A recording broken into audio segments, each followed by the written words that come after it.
This is the Engaged as Fuck podcast. Our life is dope and we do dope shit. Welcome to the show. This is our podcast song. The Engaged as Fuck podcast. Buckle up, buttercup.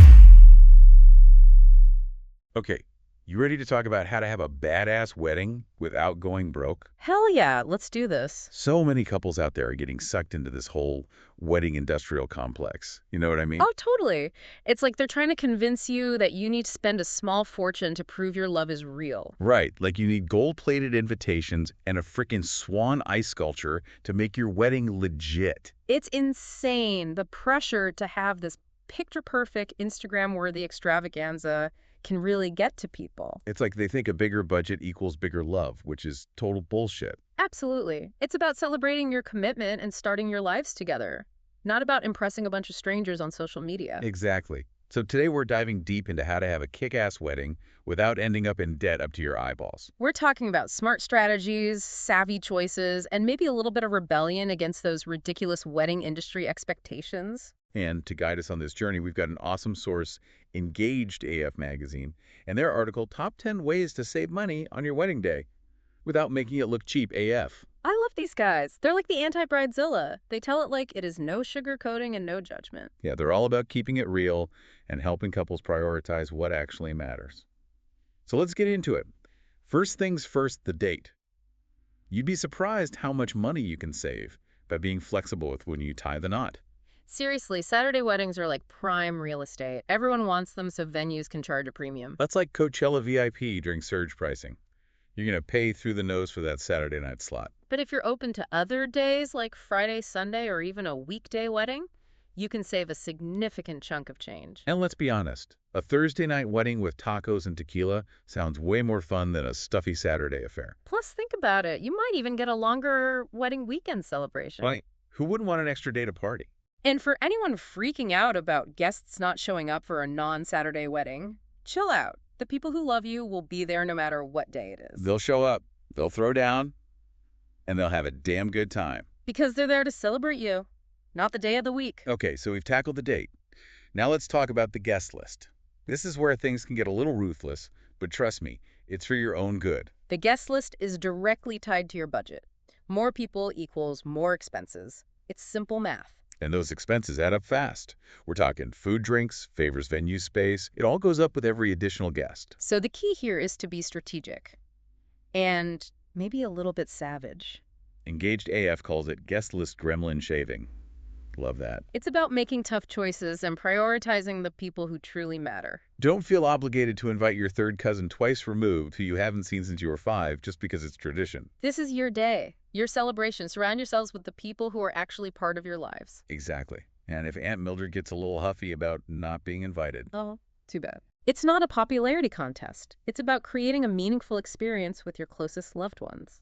all right, moving on to the food. And let's be real. Do we really need those 5-course plated dinners with all the fancy silverware and the tiny portions? Nope. It's often a huge waste of money. And let's be honest, most people don't even remember what they ate. Yeah, I'm all about ditching the pretentiousness and focusing on food that's actually delicious and satisfying. Exactly. Think buffets, food trucks, family-style meals, options that give people more choice and control. Engaged AF puts it perfectly. Give the people carbs and let them live. It's not about being cheap. It's about being smart and prioritizing quality over unnecessary formality. Okay, so we've covered the date, the guest list, and the food. Now let's talk about the dress, the holy grail of wedding expenses. The pressure on brides to find the one and spend a fortune on a dress they'll wear once is ridiculous. Right. It's like society is telling you that your worth is tied to the price tag on your dress. But guess what? You can look absolutely stunning without breaking the bank. There are so many amazing options out there. Sample sales, consignment shops, rental websites. You can find designer gowns at a fraction of the cost. And honestly, after the wedding, that dress is probably going to end up in a box in your attic.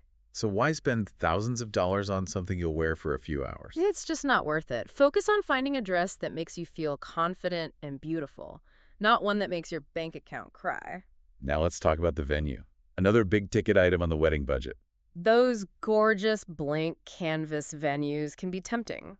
but they often come with a hefty price tag and require a ton of decorations. Which means you end up spending even more money to make the space look how you want. Instead, consider venues that have character and charm built in gardens, industrial spaces, breweries, art galleries, unique Airbnbs. These places already have a vibe, so you won't need to spend as much on decor. Plus, you'll avoid that whole Pinterest barked all over it look that can happen when you go overboard with decorations. Okay, so we've got the venue sorted. Now let's talk music. Live bands are amazing, but they can also be super expensive. If you're on a tight budget, a DJ is a great alternative. Yeah. They can play a variety of music, take requests, and keep the party going all night. Or if you're feeling really adventurous, you can create your own playlist and rent a sound system. Just make sure you have someone who knows how to work the equipment and keep the music flowing smoothly. Speaking of things that can eat up your budget, let's talk about wedding favors. I'm just going to say, most wedding favors are completely unnecessary and often end up in the trash. Seriously. No one needs another personalized bottle opener or a tiny jar of honey that will probably expire before they even get a chance to use it. If you want to give your guests something special, focus on experiences. A photo booth, a dessert bar, a late-night snack station, something they'll actually enjoy and remember. And let's be real, they'll appreciate a well-stocked bar way more than a cheap trinket. Now let's talk DIY.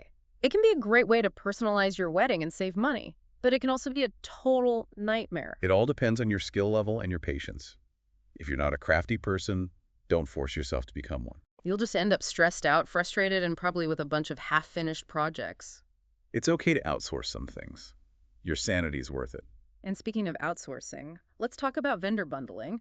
This is a fantastic way to save money and simplify your planning. A lot of vendors offer packages that include multiple services, like photography and videography, or DJ and lighting. You can often get a discount for booking multiple services together. Plus, it's one less vendor you have to deal with. And finally, let's talk about traditions. You don't have to do everything just because it's what's always been done. If you hate the idea of a garter toss, skip it. If you don't want to do a bouquet toss, don't. It's your wedding. You make the rules. Get rid of any traditions that feel outdated or forced, and focus on the things that truly matter to you. So there you have it, a crash course in having a badass wedding without going broke. Remember, it's about prioritizing your values and creating a celebration that reflects who you are as a couple. Don't get caught up in the hype and the pressure to spend a fortune. You can have an amazing wedding on any budget. And most importantly, have fun. This is the start of your journey together.